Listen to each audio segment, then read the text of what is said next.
কোরআনুল কারীমের এই সূরা আনআমের 4টি আয়াত, 161 নম্বর আয়াত। দেখেন আয়াতটার শুরুতে একটা কথা, সেটা হলো নবী সাল্লাল্লাহু আলাইহি ওয়াসাল্লাম, অল্প কথায় বুঝবেন, নবীজি যখন মক্কায় ইসলাম প্রচার শুরু করছেন আল্লাহর হুকুমে 40 বছর বয়সে, তখন আল্লাহর নবী সাল্লাল্লাহু আলাইহি ওয়াসাল্লাম যখন ইসলামের দাওয়াত দিচ্ছিলেন, কোরআনের দাওয়াত, ঈমানের দাওয়াত, তখন এই মক্কায় যারা কুরাইশ কাফের ছিল তারা মূলত মূর্তি পূজক ছিল, কি বলে? কিন্তু তাদের একটা দাবি ছিল যে আমরা মূর্তি পূজা করলে কি হইব, আমরা হইলাম ইব্রাহিম নবীর অনুসারী। নাউজুবিল্লাহ, এটা তারা নিজেদেরকে দাবি করত, আমরা মিল্লাতে ইব্রাহিম, আমরা ইব্রাহিমের অনুসারী। তৎকালীন সময়ে যারা ইয়াহুদি ছিল, ইয়াহুদি মুসা নবীর অনুসারী, তারাও নবীর অনুসরণকে একেবারে বিকৃত করে শেষ পর্যন্ত একজন নবী আছে বনি ইসরাইলের, ওজায়ের আলাইহিস সালাম, ওজায়ের, তারা আল্লাহর নাফরমানি করতে করতে শেষ পর্যন্ত ওজায়ের নামের এই নবীকে আল্লাহর পুত্র সাব্যস্ত করছে। এরপরেও, এত বড় শিরিকের পরেও তারাও বলতো আমরা ইব্রাহিম নবীর অনুসারী। নাউজুবিল্লাহ। এরপরে ছিল খ্রিস্টান। ভাইয়া এই কদ্দুর বইয়া শোনো না ভাই, বেশিক্ষণ লাগতো না, আমরা বাইর যাবো, আমরা বাইর যাই না, বহ না ভাই বহ, যে কদ্দুরে শুনলা বইয়াই শুনলা, ফায়দা ভালো। আসলে এটা একটা গুরুত্বপূর্ণ মাসআলা যে মনে রাখবেন, কোরআন সুন্নাহর কথা জুতা পায়ে দিয়া, জুতা পা থাকা অবস্থায় শোনা আদবের খেলাফ। এটা একটা গুরুত্বপূর্ণ মূলনীতি। এজন্য পৃথিবীর কোনো, আমাদের সারা পৃথিবীতে যত নুরানি হাফিজি মাদ্রাসা আল্লাহর কোরআন পড়ায়, কোনোখানে দেখছেন নি চেয়ার টেবিলে বইয়া পড়ায়? না, বসে সমান জায়গায় পড়ে। এটা আদব। মুসা নবীকে আল্লাহ তাআলা তুর পাহাড়ে বলছেন আমি তোমার সাথে কথা বলবো, আমার ওয়াহি হবে এখন তোমার উপরে, এজন্য আগেই তুমি ফাখলা না আলাইক, জুতা খোলো, জুতা খোলো। তাফসীরের মধ্যে আছে মুসা নবীকে আল্লাহ যখন জুতা খুলতে বলছে তুর পাহাড়ে, ওই সময় অন্ধকার ছিল, প্রচন্ড ঠান্ডা ছিল, পায়ের তলে বরফ ছিল, বরফ। এমন অবস্থায় আপনার জুতা খোলার কথা না, বরং আরো কওনের কথা ছিল যে মৌজা আসেনি সাও, মৌজা থাকলে ফিরল, সাদ্দুর থাকলে সাদ্দুর বান্ধব ফাও। এত শীত ছিল, শীতে উনার বিবি কাঁপতেছিল নিচে। এ কারণে উনি আইছিল মূলত আগুনের লাগা, শীত কমানোর জন্য। কথা বুঝছেন? সেখানে আল্লাহ তাআলা বলছে মুসা আমি তোমার সাথে কথা বলবো, আমি ওয়াহি করব, এখন ওয়াহি আমার কথা, কাজে আগে জুতা খুলো, জুতা খুলে বসো। এই জন্য জুতা খুলে আল্লাহর কথা শোনা এটা আদব। সুবহানাল্লাহ। এই জন্য বরকত হয়। এই জন্য বললাম আর কি যে বসো ভাই, অল্প হোক, 10-15 মিনিটই শুনলেন, যার যদ্দূর ভাল লাগলো উনি এদ্দূরে শুনলেন, কিন্তু এতে ফায়দা হয় বেশি। কথা বুঝছেন? আচ্ছা, তো ঈসা আলাইহিস সালামের অনুসারী যারা, তারাও ছিল খ্রিস্টান, নাসারা। তারা আল্লাহর নাফরমানি করতে করতে তারাও আয়েশা ঈসা নবীকে আল্লাহর ফুত বানায় লেছে। নাউজুবিল্লাহ। এরপরেও, এত বড় শিরিকের পরেও তারা বলতো আমরা ইব্রাহিমের অনুসারী। নাউজুবিল্লাহ। ইব্রাহিম আলাইহিস সালাম ছিলেন এমন একজন নবী যাকে আল্লাহ তাআলা এমন মর্যাদা দিয়েছেন যে পৃথিবীর সব ধর্মাবলম্বীরা নিজেদের বিকৃতির পরেও নিজেরা দাবি করত আমরা ইব্রাহিমের অনুসারী, আমরাই সঠিক রাস্তায় আছি। তো আল্লাহ তাআলা তখন নবীজি সাল্লাল্লাহু আলাইহি ওয়াসাল্লামকে বলেন, বন্ধু আপনি এই সবগুলো নাফরমান, একদল উজাইরকে আল্লাহর পুত বানাইছে, একদল ঈসাকে আল্লাহর পুত্র বানাইছে। আর এই মক্কাবাসী অসংখ্য দেবতাকে আল্লাহর সাথে সুপারিশকারী বানায় দিছে। নাউজুবিল্লাহ। মক্কার কুরাইশরা আল্লাহর ফুত কইতো না, কিন্তু দেবতারে বলতো যে আমাদের যত কথাবার্তা, আমরা আল্লাহর সাথে কথা বলা সম্ভব না, আমাদের এই অনুমতি নাই। দেবতাই কথা বলে, দেবতাই আমাদের ভালো মন্দ সুখ দুঃখ আল্লাহর থেকে আইনা দেয়, আমরা এই জন্য দেবতার পূজা করি। হিসাবটা বুঝছেননি আপনি কথাটা? দেবতার পূজা কেন করে? মূর্তির পূজা, যে এরাই মূলত আল্লাহর সাথে, আমরা সাধারণ মানুষের কথা বলার কোনো অনুমতি নাই, আমরা সাধারণ, আমরা পারতাম না বুঝাইতাম, বা আমরার অনুমতিই নাই। এই জন্য দেবতা করে আমরা ধরছি, তারার পূজা করে তারারে খুশি করলে তারাই আল্লাহর সাথে আমগরে কথাবার্তা কইয়া পার করে দেবে। এটা কোরআনে আছে, কোরআনে আছে। মক্কার কাফেররা এটা বলতো যে আমরা মা না'বুদুহুম ইল্লা লিয়ুকাররিবুনা ইলাল্লাহি যুলফা, আমরা কেন মূর্তির পূজা করি? কাফেররা বলতো মুহাম্মদ, আমরা বিশ্বাস করি এই মূর্তিগুলো আমাদেরকে আল্লাহর নৈকট্যশীল বানাবে, আমরা নিজেরা পারতাম না, আমাদের এই অনুমতি নেই। অথচ আল্লাহ তাআলা বলেন, না বান্দা, আমি এমন এক মালিক, আমার কোনো বান্দা সাতপাবক জমিনের নিচ থেকেও যদি আমাকে ডাক দেয়, আমি তার কাছে হাজির। আটলান্টিক মহাসাগরের ওই পারেও আমার কোনো বান্দা যদি আমাকে ডাকে, আমি হাজির। আমার কোনো মাধ্যম লাগে না, আমি ড্রাইভার দিয়া আমার লগে কথা কইতে হয় না, এরূপ না। পিএস দিয়া আমার লগে কথা কোন লাগবো না। ওয়াইদা সাআলাকা ইবাদি আন্নি ফাইন্নী করিব, আল্লাহ বলে বান্দা তুমি যখনই আমাকে ডাক দাও, আল্লাহ বলেন আমি সাথে সাথে তোমার কাছে হাজির।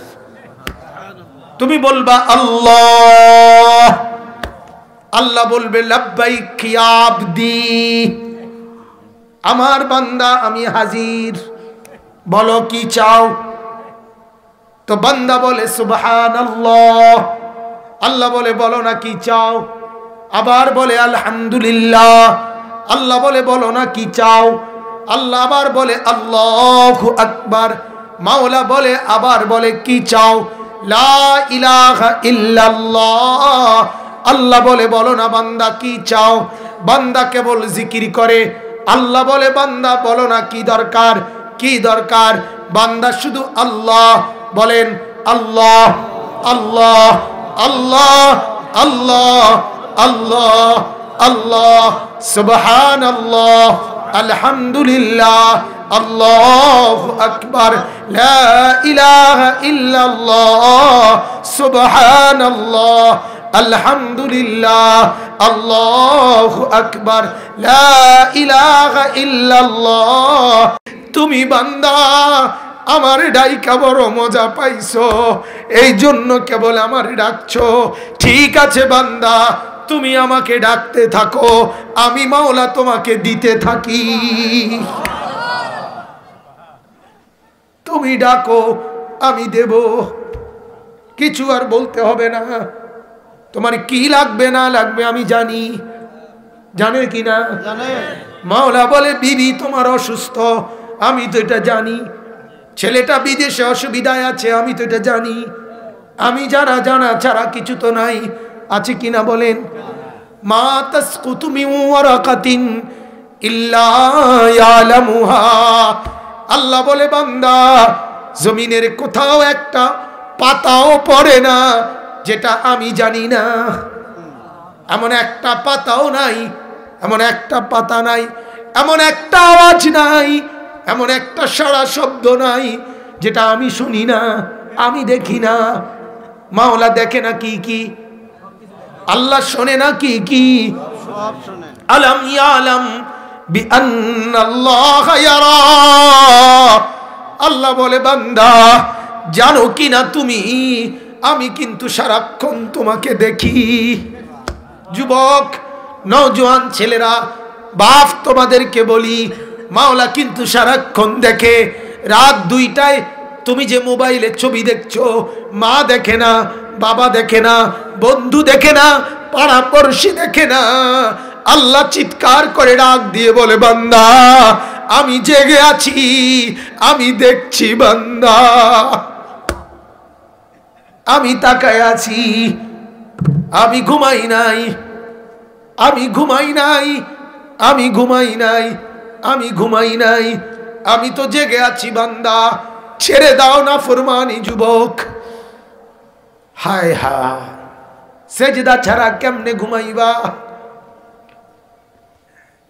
বলো না বাজান? এশার নামাজ যারা পড়লা না, আজ রাত কেমনে ঘুমাইবা? যদি এই ঘুম না ভাঙ্গে, যদি এই চোখ আর না মেলে, হ্যাঁ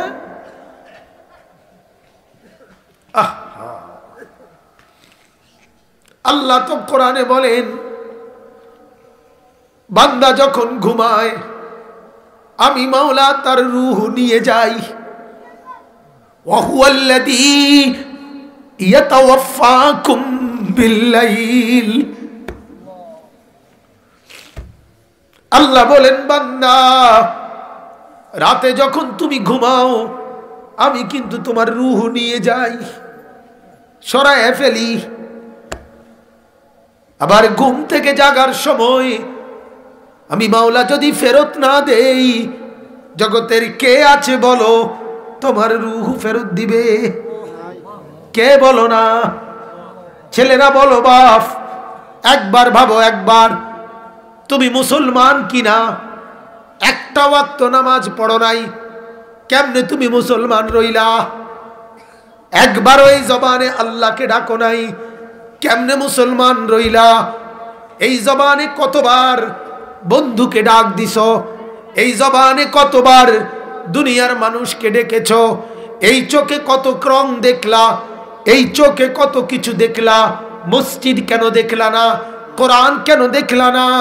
আল্লাহ তো বলে আলাম নাজাল লাহু আইনাইন, আল্লাহ বলে বান্দা বলো না আমি কি তোমাকে দুইটা চোখ দেই নাই? এই বলো না কেন, বলেন না কেন মুসলমান? আল্লাহ কি দুইটা চোখ দেয় নাই? বলেন। ছেলেরা তোমরা জবাব দাও, ওই ছেলেরা বলো দিয়েছে কিনা বলো, তাইলে বলো না বাপ। ওয়ালিসানাও ওয়া শাফাতাইন, আল্লাহ বলে বান্দা এই যে জিহ্বা এটা কি আমি দেই নাই? এই যে দুইটা ঠোঁট এই দুইটা কি আমি দেই নাই? তো আল্লাহ যদি বলে বান্দা যেই জবান আমি দিলাম সেই জবানে আমার নাম আমি শুনলাম না কেন? হ্যাঁ কি বলবা ভাইয়া বলো না? কেমন ইনসাফ তোমার? তোমার বিবেক এভাবে মরলো কেন? তুমি এত নাফরমান হলে কেন? আল্লাহকে নারাজ করে তুমি দুনিয়া কেমনে ভোগ করছো কদ্দুর? আর আল্লাহ পাকের গোলামির সেজদা করে আমরা দুনিয়া পাইছি নাকি?